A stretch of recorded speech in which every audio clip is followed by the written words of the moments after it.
Shavua Tov, Rav. Shavua Tov. Et voilà, on se retrouve pour l'émission un Rav et une personne à côté, puisque cette semaine, on parle plus des Tunisiens. Alors Rav, c'est quoi la paracha de cette semaine? Parashat Mishpatim. Mishpatim, ça veut dire les jugements?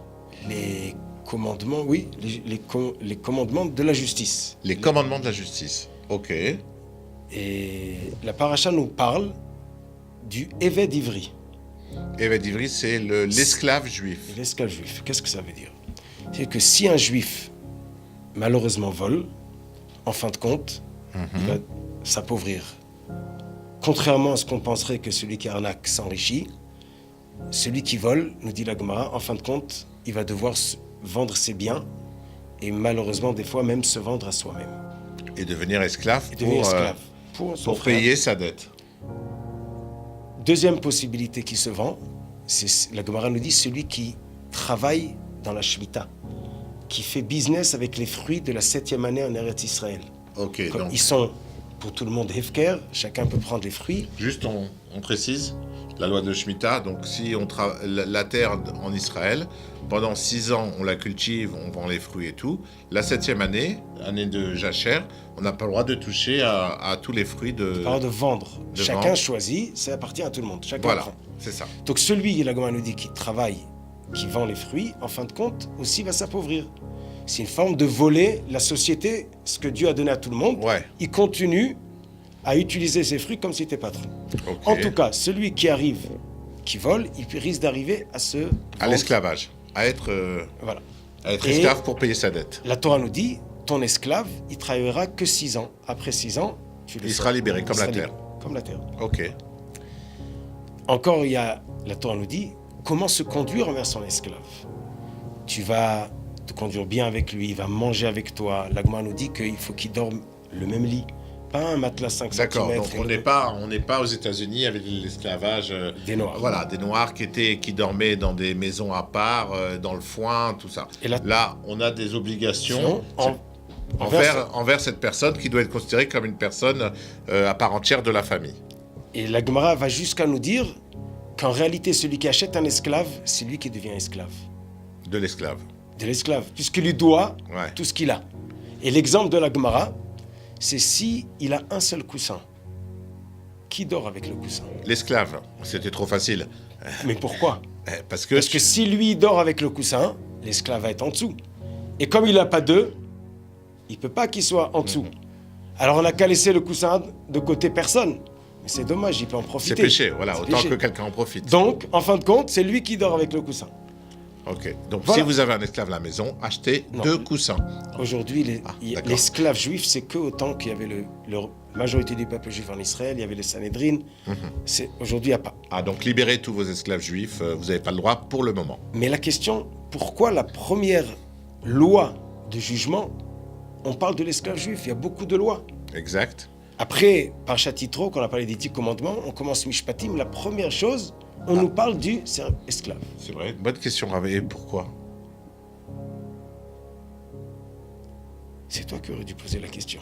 Rav, pourquoi après Yitro, on nous parle directement de cette loi spécifique de l'esclave juif? On coupera au montage, hein, que c'est lui qui m'a soufflé là. Alors, dans la Haftara de la Paracha, c'est marqué, dans le livre de Yirmiyahu, on va le lire dans la Haftara Shabbat, que Dieu a dit « J'ai fait une alliance avec les Juifs le jour de la sortie d'Égypte qui renverront leurs esclaves. » Et le Navi Yirmiya dit, ou fait du moussard, en remontrant ce Juif, pourquoi dans son temps, les hommes ne renvoient pas leurs esclaves. Qu'est-ce que ça veut dire qu'il y a une alliance entre Dieu et les Juifs, que vous renverrez vos esclaves? Pas seulement qu'il y a une alliance, mais l'alliance, elle a été avant la sortie d'Égypte. Donc on voit, j'agrandis ta question, ou la question, que renvoyer l'esclave est quelque chose de plus qu'une halakha normale. Alors, une explication intéressante, c'est que quand la Kadesh Baruch Hu a sorti les Juifs, il leur a dit, si moi je vous sors et je vous libère, vous devez aussi libérer les vôtres. Raison de plus à vous de libérer. Si vous promettez de libérer vos serviteurs, je peux vous délivrer. Mais quelle est l'idée? La Gemara nous dit qu'un employé, il peut quitter son patron même au milieu de la journée. Pourquoi? Mais il a dit qu'il allait travailler toute la journée. Nous dit la Gemara, il y a un verset qui lit Béné Israël Avadim, Velo Avadim la Avadim. Les Juifs sont esclaves ou serviteurs à moi, Dieu, et non pas à leurs frères. On ne peut pas avoir emprise ou de patronage sur un Juif. Depuis la sortie d'Égypte, un Juif est devenu un homme libre. Même si pendant quelques années, ou même si pour un mois ou un an, il travaille chez quelqu'un, on n'a pas de il n'appartient pas À la personne. parce qu'il appartient à Dieu. On est devenu serviteur ou soumis à Dieu et non pas aux autres. Ok. L'idée, on va avancer encore une étape, l'idée d'être autonome ou libre, c'est le contraire d'un esclave qui n'a pas d'autonomie. Mais le prix de l'autonomie, c'est la responsabilité. Si je suis autonome, je suis responsable de moi-même. Si je suis esclave, je ne suis pas responsable. Akadosh Baruch Hu, quand il nous a sortis d'Égypte, il nous a dit en réalité, je compte sur vous. J'ai confiance en vous. Je vous libère, je vous donne la Torah, le mitzvot, et j'ai la confiance que vous allez l'accomplir. Vous allez prendre la responsabilité.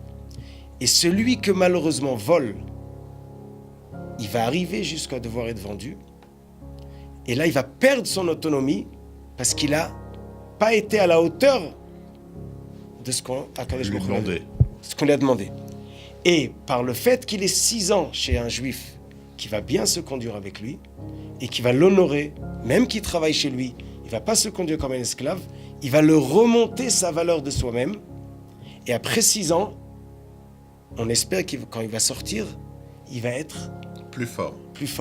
et il va pouvoir résister aux tentations de tricher ou de faire gagner de l'argent facile.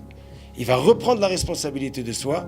Il va revenir à la hauteur d'être serviteur de Dieu et pas soumis à un autre juif. Très bien. Et c'est ça la première mitzvah que la Torah nous dit après Matan Torah. Tout de suite après Matan Torah, de dire vous êtes responsable de vos actes. Exactement. Et si malheureusement vous glissez, j'ai une façon de vous, comme un miroir qui va vous rappeler, par le fait d'être quelques années chez un patron, vous rappeler et de reprendre conscience de soi et pouvoir repartir. Et en fait, même, c'est pas que conscience, c'est confiance en soi. Reprendre la confiance en soi. Qu'on est quelqu'un de bien. Puisque la personne, pendant 6 ans, elle va vous montrer que vous êtes quelqu'un de bien. Elle va vous donner de l'honneur, elle va vous faire confiance, elle va vous donner des missions. Donc c'est pas si mal, hein, l'esclavage, finalement. On va y réfléchir. Alors, merci beaucoup, Rav, à la semaine prochaine. On se revoit pour la paracha. La paracha, Prémishtatim. Trouma. Très intéressant, Trouma. Vous verrez la semaine prochaine. Shabbat Shalom. Shabbat Shalom.